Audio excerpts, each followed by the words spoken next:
তোর নাম কি? শিমুল। শিমুল, তুই কি করিস? যে আমি ডিস্ট্রিক্টের হেল্পারই করি। ও আর তোর নামে আছে মাদকের অভিযোগ শুনছি, মাদকের ব্যবসা করিস, মাদক খাস। আমি মাদকের ব্যবসা করি, কিন্তু মাঝে সাথে মাদক আমি সেবন করি। আমি মাদক খাই, আমি গাঁজা খাই। আজ তোর কাছে কতটুকু মাদক করেছে? এক পুয়া আমার কাছে ছিল। এক পুয়া? এক পুয়াকে খরচ রাখে? হ্যাঁ,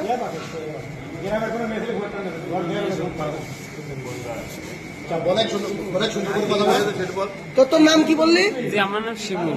শিমুল, তোর বাবার নাম? বকুল, মোহাম্মদ বকুল হোসেন। মোহাম্মদ বকুল। বাড়ি কোথায় তোর? চাপড়ি, গ্রাম চাপড়ি। শিমুল, বাপের নাম হচ্ছে বকুল, চাপড়ি গ্রাম। তুই, তোর কাছে কি কি পেয়েছে? শুধুমাত্র গাঁজা। গাঁজা কতটুকু পেয়েছে? পুয়া, এক পুয়া। এক পুয়া গাঁজা কি করিস তুই?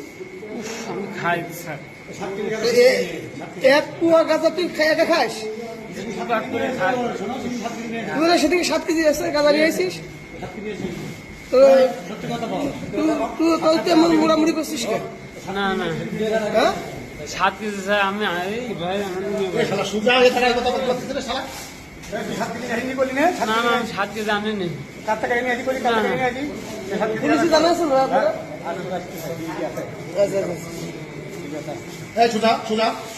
এইসব লোকজনের কারণে পুরো সমাজটা নষ্ট হয়ে যাচ্ছে। ভাই, এটা কি ঘটনা ঘটেছে বলেন দিন ভাই, এর বিষয়ে বলেন দিন ঘটনাটা কি? এর হচ্ছে বাড়ি চাপড়িতে, ঠিক আছে। এ প্রফেশনালের চোর, দ্বিতীয়ত হচ্ছে মাদক ব্যবসা, আমি যতটুকু জানি।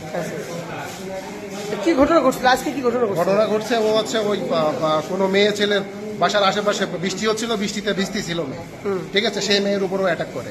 আচ্ছা, তারপরে গেলো ওর কাছে শুনলাম নাকি গাঁজা পাওয়া গেছে। এটা পরে যখন ওর পরে যখন ধরতে পেরেছে, ওই সময় ধরা যায়নি। পরে যখন মানে গ্রামের লোকজন মেয়েদের উত্তক্ত করার পরে এলো, পালায়, বাসা থেকে পালায় এসে পরে গ্রামের লোকজন খুঁজে যখন ওরা ধরেছে, তখন ওর কাছে মাদক পাওয়া গেছে।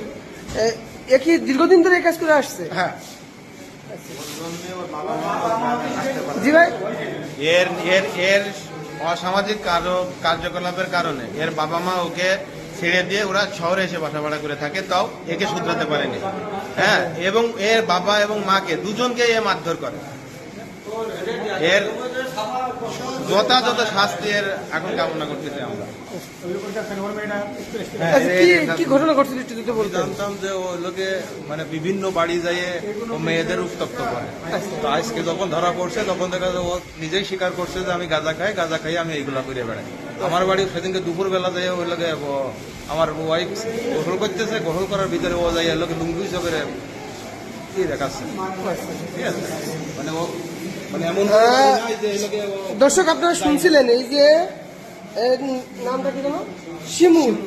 এর বাড়ি হচ্ছে চাপড়ি, মধুপুর বাজারের পাশে যে চাপড়ি গ্রাম, পুরাটি ইউনিয়ন, সেই চাপড়ি গ্রামের ছেলে শিমুল।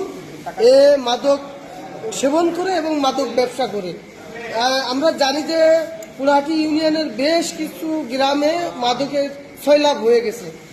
এই সকল মানুষের জন্য পুরো গ্রামের লোক অতিষ্ঠ হয়ে পড়েছে। সাধারণ জনগণ আসলে এই যে মাদক সেবী এবং মাদক ব্যবসায়ী যারা আছে, তাদেরকে দৃষ্টান্তমূলক শাস্তি দাবি করছে। এবং শুধু মাদক ব্যবসা, মাদক সেবনই নয়, মাদক সেবন করে মাদক ক্রয় করার জন্য নানান জায়গা থেকে নানান কিছু চুরি করার রেকর্ডও কিন্তু আছে। মানে এক কথায় এমন কোনো কিছু নেই যে সে করে না, এরকম কিছু তথ্য কিন্তু আসে। আর বিশেষ করে গ্রামে যে মা বোনেরা আছে, তাদেরকে প্রচুর পরিমাণে উত্ত্যক্ত করে এবং নানানভাবে হয়রানি স্বীকার করে, এরকম তথ্যও কিন্তু উঠে এসেছে। আর আজকে যখন গ্রামবাসী ওকে আটক করে একটা বাগানের ভিতর থেকে, তখন ওর কাছে 1 পোয়া গাঁজা ছিল। প্রশাসন গেছে এবং প্রশাসন যেই কিন্তু তাকে ওখানে হাতে নাতে ধরেছে বলেও আমরা জানতে পেরেছি। গ্রামবাসীর কথা তো আপনারা শুনলেন, গ্রামবাসী বক্তব্য দিল। আসলে এই যে শিমুল, তুমি যে গাঁজা নিয়ে এসেছো, তোমার সাথে আর কে কে আছে তোমার গ্রামে? আমার কেউ নেই, আমি একাই। তুমি একাই? তুই মাদক তুই মেয়ে- পানি খাবো, আমার প্রচন্ড কষ্ট হচ্ছে, পানি তুই খাবো। মেয়েদের কেন ডিস্টার্ব করিস? না আমি ডিস্টার্ব করি না, আমি ডিস্টার্ব করি না, আমি মাঝে সাঝে মানে আমি মানে গাঁজাগুলো খাই তো এই দুপুর বিরাত আমার এদিকে মানে এগুলো জন্য আমার এদিকে দেওয়া লাগে। আজকে কি করেছিস? আজকে যেটা করেছি আমি বলছি, আমি রাস্তার কোনায় যেখানে এটা হয়েছে বাসার থেকে মানে প্রায় 1 কিলো দূরে আমি ওখানে ওই করছি, ওখানে আম গাছ আছে, ওরা তো হঠাৎ করে ওখানে আসবে, আমি ওখানে মানে আমার ওই মানে ধরেন আমি ওখানে গাছ জমি গেছি, কিন্তু ওখানে তো উনি হঠাৎ করে চলে আসবে আমি বুঝতে পারি। কে আসছিল?